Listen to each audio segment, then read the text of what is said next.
Hey guys, it is Renee the Gamer here, and I am back with another video. We are in book,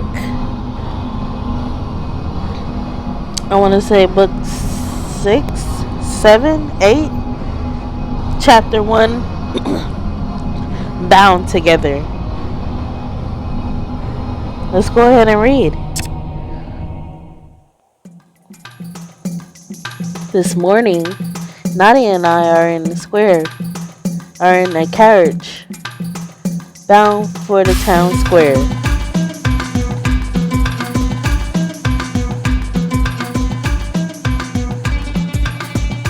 Turn that down a bit. It's been a quite while. We're both preoccupied over everything that's happened. Dr. DeVore turned himself in for murder and accused Asra of being his accomplice. They were both taken away in chains. The palace has been in uproar ever since. Nadia gives me a tired but reassuring smile as we rattle over the cobbles. Do not fret, Renee. It is not my intention to send your teacher to the gallows. I breathe a sigh of relief. I haven't talked to her yet about any of this. Today, I will announce a new step in the versus legal system between accusation and punishment. It will be novel. It will be novel. But I have high hopes. I can hear people chatting excitedly as our carriage rolls to a stop. Nadia steps outside the carriage and strides to the middle of the square. I slip off into the crowd of onlookers. For a moment, I think I see a familiar figure. I can almost recall his name. But then Portia rings the bell for silence, and the name slips from the tip of my tongue. People of Asra. Today marks a new beginning for us all. Justice will finally be served. Dr. Julian DeVore has been arrested for Count Lucio's murder, along with a suspected accomplice. A shocked murmur ripples through the crowd. However, the days of arbitrary execution are over. We will instead conduct a public trial for the accused. The crowd grows even more restless. Curious whispers buzz all around me. At noon today, witnesses will provide testimony in the case of Count Lucio's death. You, the people of Asra, will decide the verdict of the verdict by public vote at Coliseum. The crowd goes wild, surging toward the Coliseum like an irresistible riptide. The once empty Coliseum floods with the people jockeying for prime seats. There's a new wooden platform on the arena floor, complete with podiums for witnesses. I can't help but imagine Ezra standing there with the judge's spots looming over him. I wave at Nadia to get her attention. I don't have much time before the trial begins. I need to talk to Ezra. Of course, he is being held in a dungeon below the Coliseum. Join me in my personal box as soon as you are finished. I push through the crowd toward the dungeon stairs. I know exactly where to go. Even though we've been separated, I can sense Ezra's growing unease. I follow the feeling down a long, dusty staircase to the dungeon. Raised voices echo from one of the larger cells. We're going to be on trial for Lucio's murder, and you know something about it. Something that I don't. I do. How long have you been rehearsing that line? It's not like I had anything better to do last night. Two guards stand at attention outside the cell door. They shuffle aside so I can peer through a small bar door. Asra and Julian are inside, barely visible by the light of a single torch. They are manacled together with a single chain passing through passing an iron loop on the wall. No, no, I won't let you dance around the issue this time.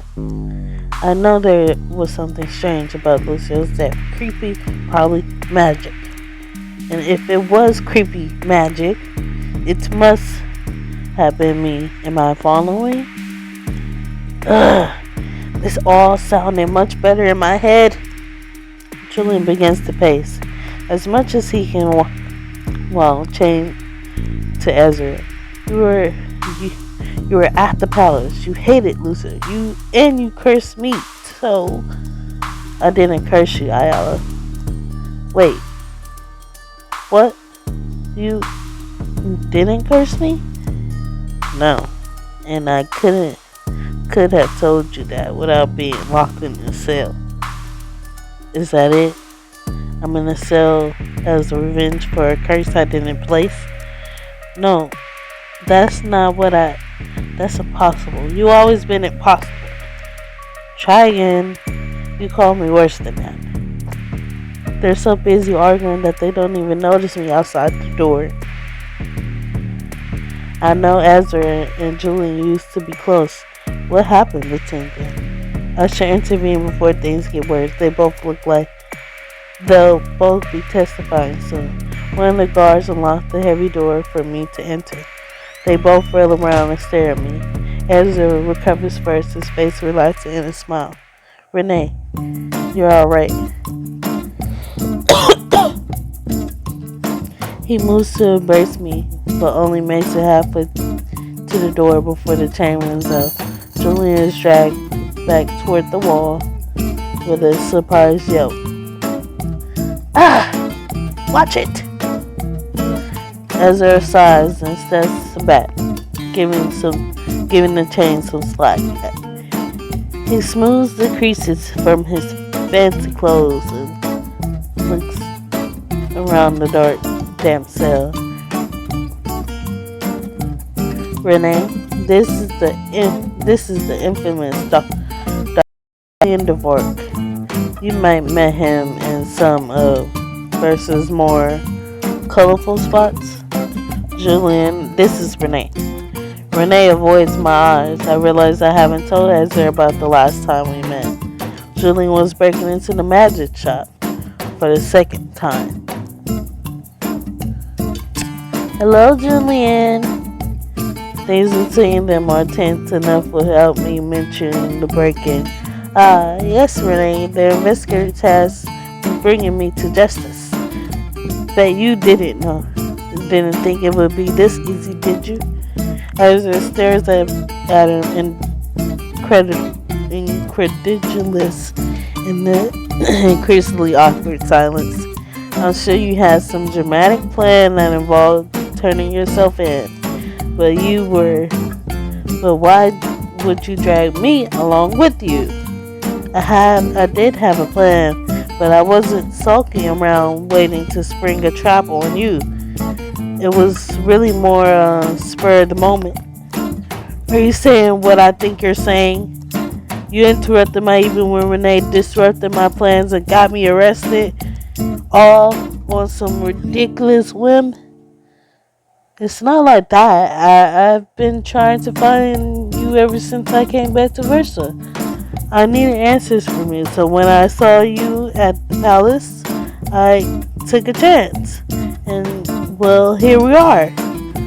I don't just vanish in a cloud of smoke. You didn't need to get me arrested just to talk. I'm not that hard to find. Am I? They both look at me for a second opinion. You're always there. Ezra's always there when I need him. That's not how I remember him. A flash of guilt crosses Ezra's face. He looks from me to Julian and shakes his head. I tried to protect you, Renee. I'm not always successful. As you can clearly see, he rattles his medical wrist for emphasis. I really wasn't avoiding you, I've been leaving Versa because I need answers too about Lucio. And I came back to Versa for the very same thing. Oh, the irony is delicious. I should write a play about all this. Ayala, Renee, and I saw Lucio, or something that used to be him. Are you saying that Count Lucio is alive? Not exactly alive, but he is coming back. I'm sure of it. What? Where? How? We first saw him in the forest outside of Versa, then at the palace. And he's stronger each time he appears. The beetles are back too. We found a whole swarm of them in Nepal. You you also seen the beetles? Both of you? I nod. I won't forget the blood red swarm pouring out of the well anytime soon. I hope the beetles were just a figment of my guilty imagination. As imaginative as you are, the beetles are real, and so is Lucio. Renee and I were with Nadia figuring out what to do about all of this when Ezra raised his free arm at the sail. Oh, I didn't know. I thought you might be up to something more nefarious. Of course you didn't know. I didn't tell you. I wasn't even sure if you believed me about Lucia. It makes sense if the bills are back too, but even you have to admit, it sounds like a ghost story. Julian thrust out his chest in a Fetson Emperor's pose. Oh, I am the murdered count, back to haunt my ungrateful city.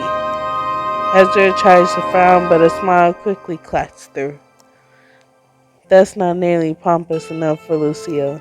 The tension in the room eases a little. They finally seem to be getting along, but that doesn't change their predicament. They both still are on trial for murder. We need to focus on the trial. Neither of them can do anything about Lucio while locked up in a cell. You're right, Renee. One problem at a time. Well, Ayala, still going to martyr yourself out there? Julian looks from Asra to me, then slowly shakes his head. This trial business, who exactly is trying us? The Gauchos? The people of Versa by public vote? Julian pauses, taken aback, but a fond smile spreads across Azra's face.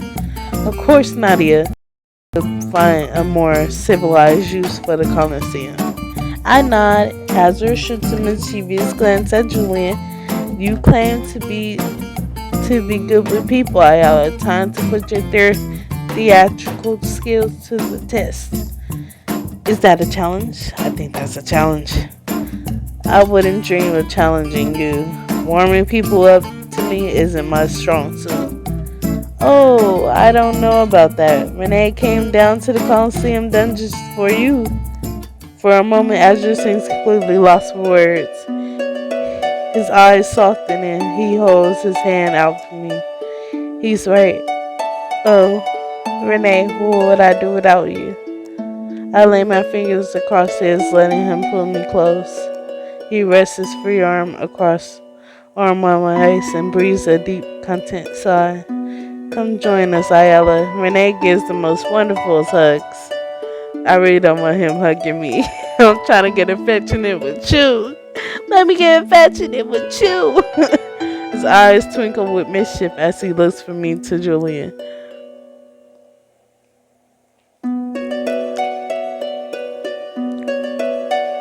Oh, I should have got an extra 10 coins and I didn't.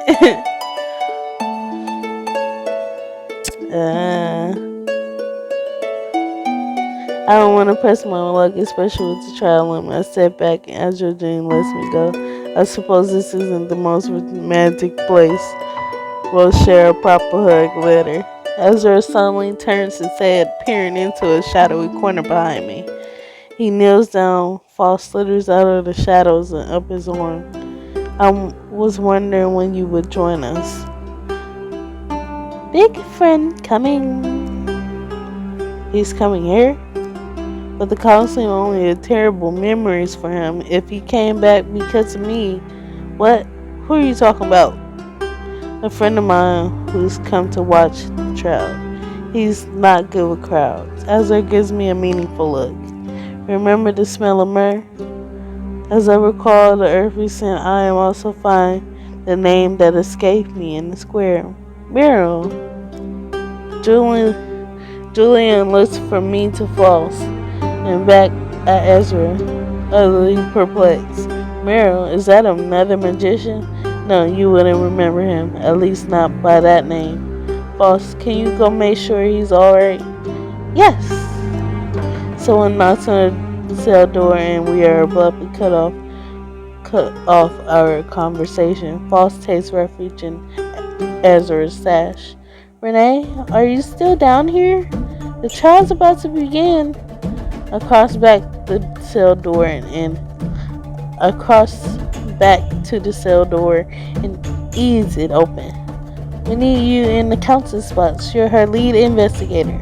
I took over my shoulder at Ezra, who gives me an encouraging smile. Don't worry about me, Renee. I'm ready to testify. The guards lead Asra and Julian to the witness stand, while Portia takes me to the counter spots. It's a concussion. Nadia looks calm and confident, but her hands ring in her lap. A gray-haired counter stands in the judge's spots, banging on a nervous gavel for silence. Order! All of you, be quiet. I call this trial to order! I settle into my seat and take a deep calming breath. Alright, we're gonna move on to chapter 2. The whole truth in the next video. Alright guys, I'll see you later. Thanks for watching. Please like, comment, and subscribe, and make sure you tell me if you like these videos. Tell me if you wanted me to do more. I will do every single person in the lineup. I don't have a problem with doing it. I hope you guys have a great day, night, morning, evening, afternoon. And I am Renee the Gamer, and I am out.